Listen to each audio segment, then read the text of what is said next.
Selamat malam dan selamat hari Sabat semua. Puji dan syukur pada Tuhan yang telah menjaga dan memberkati kita semua sepanjang seminggu yang telah lalu. Walaupun case COVID semakin meningkat di Sabah, janganlah kita terus merasa khawatir dan putus asa.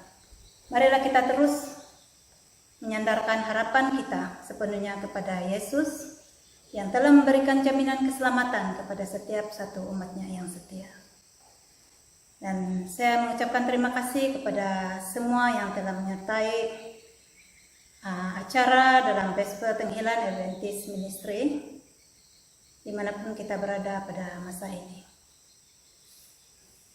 Acara Vesper pada malam ini kita dilayani dari anggota gereja CSS Bulongking. Mari kita sediakan hati dan pikiran kita untuk memuji dan belajar firman Tuhan. Dan pada saat ini kita minta saudari Sonia Joni untuk memimpin kita dalam acara puji-pujian. Shalom dan selamat hari Sabat kepada kita semua. Dimanapun kita berada pada masa ini, mari kita mulakan acara Vesper kita pada malam ini dengan lagu puji-pujian. Lagu pembuka kita ambil dalam buku LPMI nomor 185 yang bertajuk Bila Kita ke Syurga.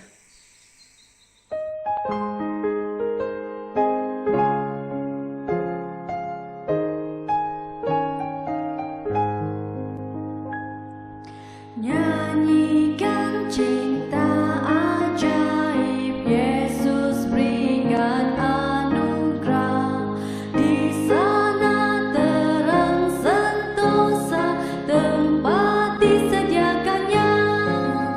Bila kita ke syurga, tentu hari itu sangat senang.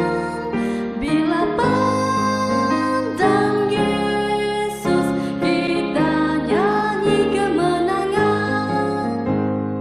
Dalam perjalanan hidup, langit awan pun tutup, tapi di ujungnya nanti bayang tiada lagi. Bila kita ke syurga, tentu hari itu sangat senang. Bila pandang Yesus, kita nyanyi kemenangan. Marilah kita setia kerja dan bersedia, sambil pandang kepadanya, kesusahan hilanglah.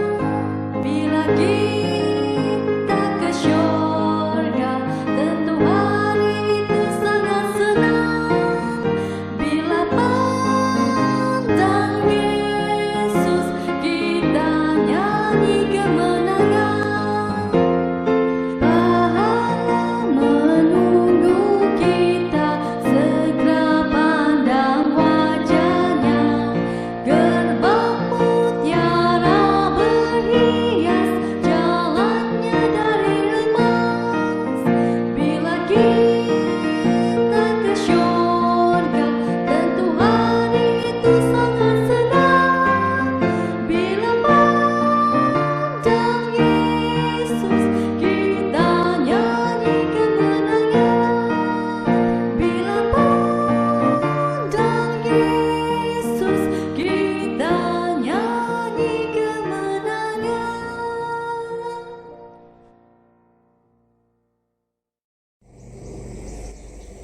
Lagu kedua mari kita nyanyi dalam buku LPMI nomor 197 yang bertajuk Kuatkanlah dalam Percaya.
kasih kepada Saudari Sonia Joni yang telah memimpin kita dalam acara nyanyian puji-pujian sebentar tadi. Dan sekarang kita akan dilayani dalam doa pembuka oleh Elder Jolie Donald. Saya mengundang saudari semua untuk berdoa. Bapa Surgawi, terima kasih atas kebaikan-Mu. Biarlah sebentar nanti kami mendengar pelajaran, biarlah Roh Kudus menguasai hati dan pikiran kami. Dan biarlah Roh Kudus juga melengkapkan pengertian kami dalam pelajaran itu. Kami mohon ini di dalam nama Yesus sebagai Juru Selamat kami. Amin. Oke, sekarang kita akan menyanyikan lagu tema kita. Mari kita nyanyikan bersama-sama lagu tema kita yang bertajuk I Will Go.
Oke, sebelum kita mendengarkan pelajaran atau makanan rohani yang akan disampaikan pada malam ini, kita sama-sama hayati dulu lagu istimewa yang akan disampaikan oleh 3 orang sahabat yang bertajuk Katalib Katangapan.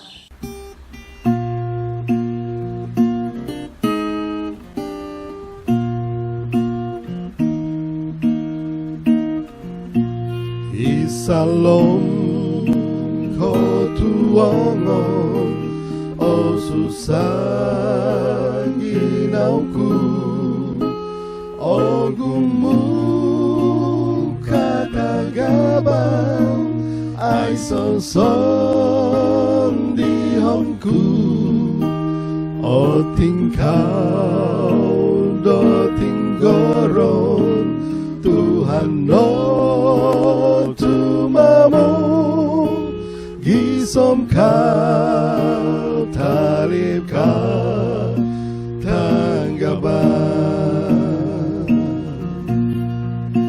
katalib katanggaban ay sono ditinggoron ay sono dipituangon Doi kawan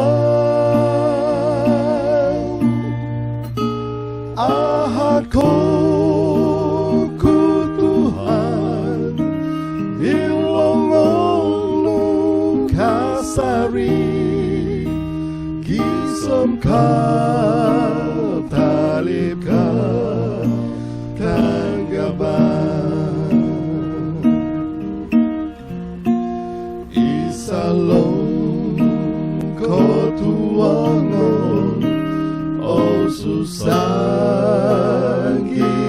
ku ogumu katangaban ai sâu sông đi hôn ku ô tình khao đo tình goron Tuhan no tumamo gisom kal talib ka tanggaban katali katanggaban ai sono ditinggoron ai sono dipituangon doi tawan aku ku Tuhan ilmu kasari gisom kal talib ka tanggaban katali katanggaban ai sono ditinggoron ai sono dipituangon doi tawan aku ku Tuhan ilmu kasari gisom kal talib ka tanggaban gisom kal talib ka tanggaban.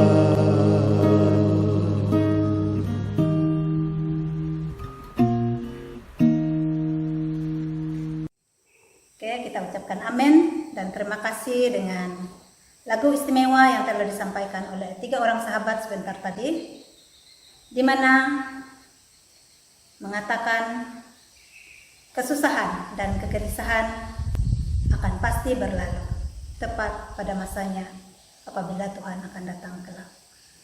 Oke, sekarang kita sediakan hati dan pikiran kita untuk mendengarkan firman Tuhan yang akan disampaikan oleh Elder Ignatius David Gue. Shalom dan selamat hari Sabat kepada semua jemaat yang dikasihi Tuhan. Saya senang sekali melayani Anda pada Sabat ini dengan menyampaikan firman yang bertajuk bebas dari kekhawatiran. Dalam Matius pasal 6 ayat 25 hingga 30, saya bacakan demikian.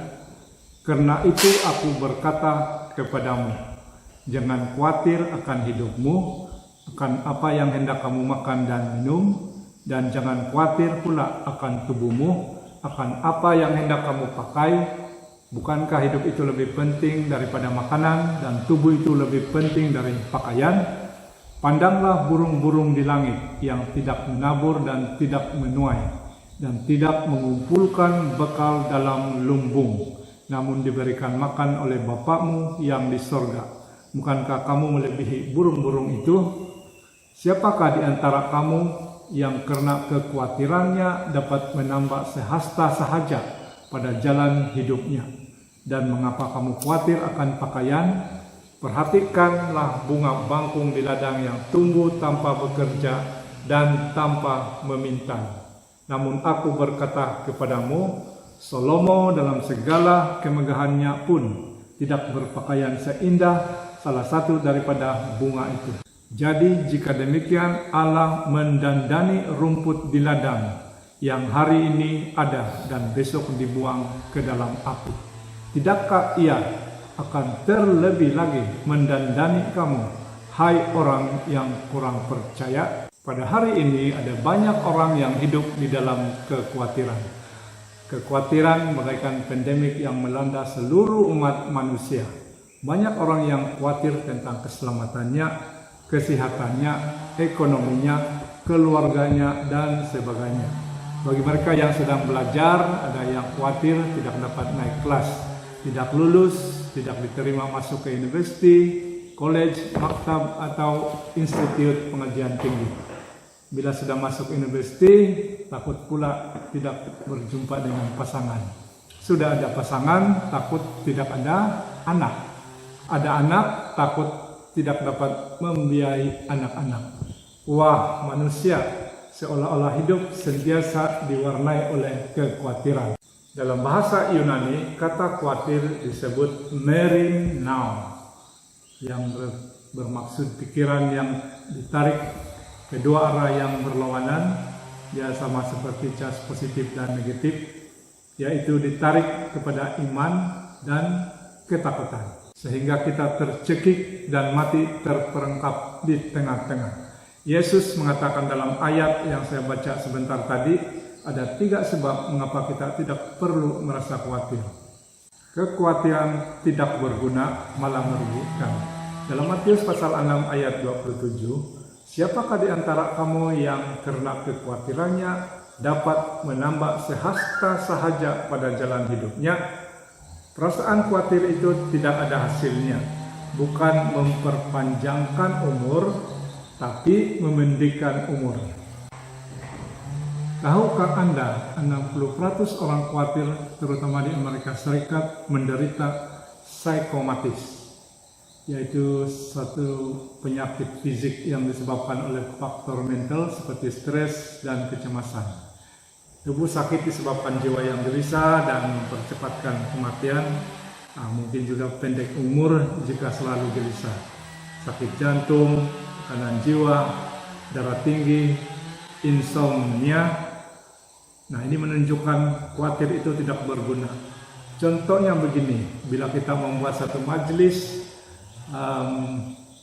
makan-makan, ada ramai orang datang, kita akan merasa khawatir bila makanan tidak mencukupi. Dan begitu juga dengan sebaliknya, bila ada majelis kita lakukan, tidak ada orang yang akan datang, kita juga akan merasa khawatir. Kita tidak boleh mengubah keadaan apabila kita merasa khawatir. Dan lagi baik kita berdoa sahaja bila kita berada dalam situasi seperti yang saya ceritakan tadi. Itu kan lebih baik dari terus merasa khawatir. Kajian dalam perubatan menyatakan orang yang berjiwa optimis berpotensi panjang umur daripada yang pesimis. Orang yang suka ketawa, tersenyum, ceria, lebih sehat daripada orang yang bermuram sahaja. Karena Amsal pasal 17 ayat 22, orang hati yang gembira adalah obat yang manjur, tetapi semangat yang patah mengeringkan tulang. Tahukah saudara dan saudari, pakar-pakar ilmu jiwa mengatakan 92% daripada kekhawatiran tidak pernah terjadi. Maksudnya bila kita merasa khawatir itu buang masa saja. Cerita pendek yang ingin saya sampaikan mengenai kekhawatiran. Seorang nenek telah ikut bertanding untuk undian cabutan bertuah bernilai 1 bilion. Dan nenek ini bertuah karena memenangi cabutan bertuah tersebut. Tetapi disebabkan nenek ini mempunyai penyakit jantung, anak-anak dan cucu dia sangat bimbang kalau nenek ini diberitahu nenek ini akan terkejut dan mati akibat serangan jantung.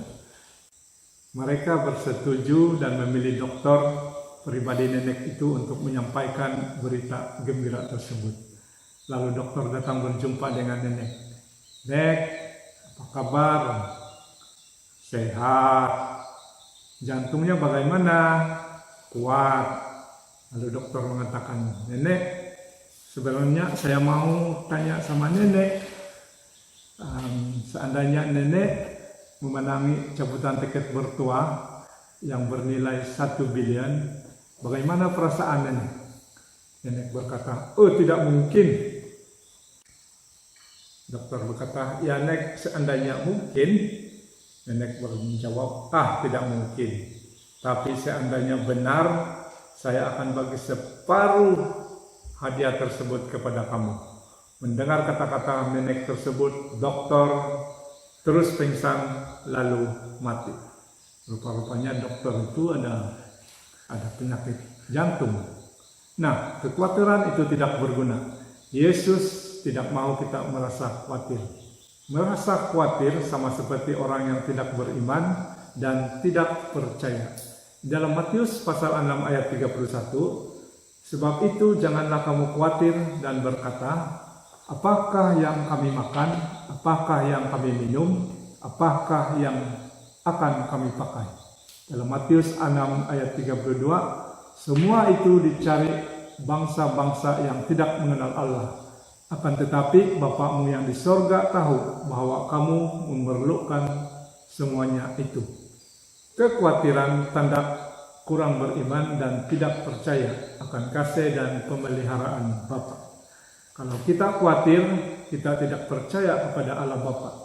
Seperti anak-anak kecil, mereka yang percaya ibu bapak mereka memberikan segala keperluan mereka, sama juga dengan Bapa Surgawi yang menyediakan segala keperluan kita. Karena itu kita harus tenang dalam hadirat Allah Bapa. Salah satu cerita di dalam Alkitab, dalam Kisah Para Rasul pasal 12 ayat 6, saya akan bacakan di sini. Pada malam sebelum Herodes hendak menghadapkannya kepada orang banyak, Petrus tertidur di antara dua orang prajurit, terbelenggu dengan dua rantai. Selain itu prajurit-prajurit pengawal sedang berkawal di muka pintu. Malam terakhir dalam hidupnya, Petrus masih boleh tertidur. Saya percaya Petrus berdoa sebelum dia tidur. Agak-agaknya kalau saudara dan saudari dalam situasi Petrus, apakah kita dapat tertidur? Banyak orang yang tidak dapat tidur pada masa kini. Saya sendiri pun pernah mengalami perasaan ataupun tidak dapat tidur. Seorang yang tidak dapat tidur datang berjumpa dengan dokter. Dia bercakap, dokter, saya mau obat tidur sebab saya tidak dapat tidur malam dan agak sukar untuk tidur. Dokter itu berkata, boleh, saya boleh bagi saja engkau obat tidur, tapi bagaimana kalau kita gunakan cara semula jadi, di mana semasa Tuhan hendak tidur, coba hitung angka 1 sehingga 10 sehingga Tuhan tertidur. Minggu berikutnya orang itu datang berjumpa dengan dokter. Dokter, saya sudah mencoba cara yang dokter tunjukkan kepada saya, tapi pada kiraan 1, 2, 3, 4, 5 dan yang ke-6 saya mau tertidur sudah, dan kiraan ke-7 saya betul-betul rasa tertidur, tetapi pada kiraan 8 saya langsung terbangun dan terjaga. Dokter pun merasa bingung. Sebentar ya, kata dokter, dia tanya orang itu tersebut, pekerjaan kamu apa? Orang itu mengatakan, saya sebagai seorang peninju. Oh, patutlah, kata dokter. Pada kiraan 8, selalunya dia knock out. Jadi orang tersebut langsung terbangun dalam kiraan 8. Banyak orang yang merasa khawatir dan takut dalam kehidupan. Apalagi pada masa ini seluruh dunia dilanda wabak pandemik virus COVID-19 yang menakutkan. 1 Petrus pasal 5 ayat 7, serahkanlah segala kekhawatiranmu kepadanya, sebab ia yang memelihara kamu. Jadi mengapa kita tidak perlu merasa khawatir? Seperti yang kita katakan tadi, yang pertama, kekhawatiran itu tidak berguna, malah merugikan. Dan yang kedua, kekhawatiran adalah ciri orang yang tidak beriman. Yang ketiga, Allah tidak ingin kita khawatir. Dalam Matius pasal 6 ayat 25, karena itu aku berkata kepadamu, jangan khawatir akan hidupmu, akan apa yang hendak kamu makan dan minum, dan janganlah khawatir pula akan tubuhmu, akan apa yang hendak kamu pakai. Bukankah kamu hidup lebih penting daripada makanan dan tubuh itu lebih penting dari pakaian? Mengapa kita tidak perlu khawatir? Tuhan tidak mau saudara dan saudari, saya dan kamu merasa khawatir. Sebab Dia Allah Bapa Surgawi yang memberi hidup dan pasti memberi hal-hal yang lain. Roma pasal 8 ayat 32, Ia yang tidak menyayangkan anaknya sendiri, tetapi yang menyerahkannya bagi kita semua, bagaimana mungkin Ia tidak mengurniakan segala sesuatu kepada kita bersama-sama dengan Dia. Artinya Allah Bapa rela mengorbankan Yesus untuk mati di kayu salib untuk menyelamatkan kita. Bukan sahaja untuk mati, tetapi memberkati kamu dan saya dan mencukupkan segala keperluan kita. Jadi jangan khawatir, kata firman Tuhan. Karena hidup itu lebih berharga dari makanan dan lebih berharga daripada pakaian. Matius pasal 6 ayat 26, pandanglah burung-burung di langit yang tidak menabur dan tidak menuai dan tidak mengumpulkan bekal dalam lumbung, namun diberi makan oleh Bapakmu yang di sorga. Bukankah kamu jauh melebihi burung-burung itu? Dalam Matius pasal 6 ayat 29, namun aku berkata kepadamu, Salomo dalam segala kemegahannya pun tidak berpakaian seindah salah satu daripada bunga itu. Dalam Matius pasal 6 ayat 30, jadi jika demikian Allah mendandani rumput di ladang yang hari ini ada dan besok dibuang ke dalam api. Tidakkah Ia akan terlebih lagi mendandani kamu, hai orang yang kurang percaya? Hidup kita dibandingkan dengan bunga di ladang pada hari ini, mekar dan pada besoknya layu. Yang pasti hidup kita ini lebih panjang daripada bunga, lebih berharga daripada bunga. Pasti kita dipelihara oleh Tuhan. Ingat janji Tuhan, sehelai rambut di kepala kita pun tidak akan jatuh jika tidak dikehendaki olehnya. Jadi oleh sebab itu kehidupan kita ini lebih berharga di mata Tuhan. Jangan gunakan hidup ini dengan hal-hal duniawi. Mari kita hidup untuk Tuhan, sebab ada kehidupan kekal yang Tuhan sudah janjikan kepada kita. Hidup menjadi berkat untuk sesama kita, dan Tuhan mencukupkan segala keperluan kita. Bagaimana kita mengelakkan kekhawatiran? Hiduplah pada hari ini. Dalam Matius pasal 6 ayat 34, sebab itu janganlah kamu khawatir akan hari esok, karena hari esok mempunyai kesusahannya sendiri. Kesusahan sehari cukuplah untuk sehari. Saudara, Tuhan mengajar kita tidak khawatir pada esok, tetapi gunakanlah hari ini. Ramai orang yang gelisah karena dibayangi oleh kegagalan masa lalu dan kekhawatiran pada masa akan datang. Besok bukan untuk kita, yang penting hari ini. Urus hari ini, kerja hari ini. Dalam Ibrani pasal 4 ayat 7. Sebab itu ia mengatakan pula suatu hari, yaitu hari ini, ketika ia setelah sekian lama berfirman dengan perantaraan Daud, seperti dikatakan di atas, pada hari ini jika kamu mendengar suaranya, janganlah keraskan hatimu. Ada ungkapan, don't put off until tomorrow what you can do today. Jangan tunda sehingga hari esok kalau kamu mau lakukan pada hari ini. Saya masih ingat dengan khotbah Pastor Daniel Baga. Dalam satu petikan ilustrasi dia mengatakan, jika kita melihat seseorang yang memerlukan pertolongan pada hari ini, langsung tolong dia dan jangan tunda, sebab mungkin pada hari esok kamu tidak berkesempatan untuk menolong orang tersebut. Kalau kamu mau bekerja dengan rajin, bekerjalah untuk hari ini. Kalau kamu berdosa dan mau bertobat hari ini, Kalau kamu mau mengasihi hari ini,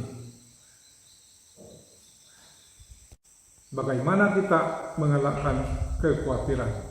Hiduplah bagi kerajaan Allah. Dalam Matius pasal 6 ayat 33, tetapi carilah dahulu kerajaan Allah dan kebenarannya, maka semuanya itu akan ditambahkan kepadamu. Utamakan Tuhan, yang lain Tuhan akan siapkan bagi saudara dan saudari. Dalam Mazmur pasal 127 ayat 1, jikalau bukan Tuhan yang membangun rumah, sia-sialah usaha orang yang membangunkannya. Jikalau bukan Tuhan yang mengawal kota, sia-sialah pengawal berjaga-jaga. Tetapi kalau Tuhan sudah memberkati, waktu kita tidur pun berkat itu akan dicurahkan di dalam kehidupan kita. Dalam Amsal pasal 10 ayat 22, berkat Tuhanlah yang menjadikan kaya, susah payah tidak akan menambahkannya. Bila Tuhan menutup pintu berkat, tidak ada yang boleh membuka. Tapi bila Tuhan buka pintu berkat, tidak akan ada yang boleh menghalangnya dan menutupnya. Dalam Amsal pasal 3 ayat 5, percayalah kepada Tuhan dengan segenap hatimu, janganlah bersandar kepada pengertianmu sendiri. Maksudnya nomor satukan Tuhan dan bersandar kepada Tuhan. Dasarnya kita harus utamakan Tuhan. Walaupun kita berusaha membanting tulang, kalau Tuhan tidak memberikan berkat kepada kita, maka pintu berkat itu akan tertutup. Jadi apa sahaja pergolakan yang saudara dan saudari hadapi pada hari ini, jangan khawatir. Serahkanlah hidupmu kepada Tuhan. Jangan khawatir, tetapi percaya kepada Allah Bapa yang memelihara kamu. Jaga diri, stay safe. Tuhan Yesus memberkati. Oke, sebagai lagu penutup kita, mari kita sama-sama nyanyikan sekali lagi lagu tema kita, yaitu I Will Go. Dan selepas kita selesai menyanyikan lagu tema kita akan dipimpin dalam doa penutup oleh Elder Ignatius David Good.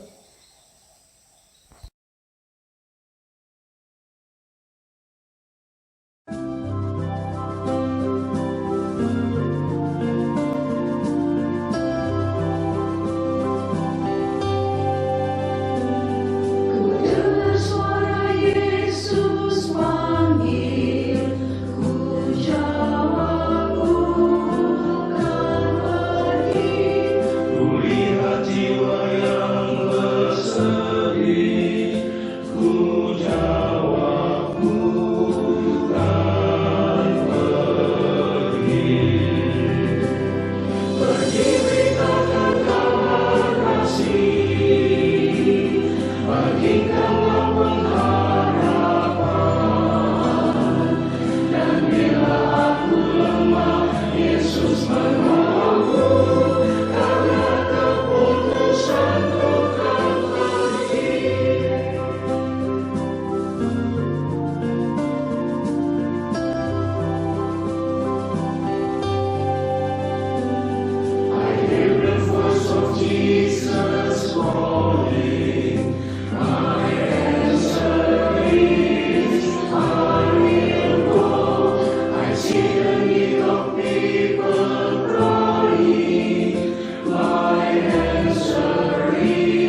Mari kita tunduk kepala dan berdoa. Bapa kami dalam kerajaan surga, terima kasih Tuhan karena Engkau telah memberkati kami dengan pelajaran dan santapan rohani yang telah kami dengar dan pelajari sebentar tadi. Berkatilah kami satu persatu ya Tuhan, jaga kami dalam segala perkara, terutama dalam penularan wabah COVID-19 yang berleluasa. Bila Tuhan lindungi kami, keluarga kami, dan seluruh jemaat Tuhan yang Engkau kasihi. Semua ini kami minta di dalam nama Tuhan Yesus yang telah menjadi juru selamat kami. Amin. Cara kebaktian Vespa kita sudah sampai ke penghujungnya. Saya ucapkan terima kasih di atas kesetiaan saudara dan saudari semua bersama-sama dalam kebaktian Vespa dari CSS Bulongking. Semoga pelajaran yang telah kita dengar tadi dapat menguatkan iman kita dan menjadi berkat bagi kita semua. Tuhan memberkati.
dikasihi Tuhan. Saya senang sekali tertidur.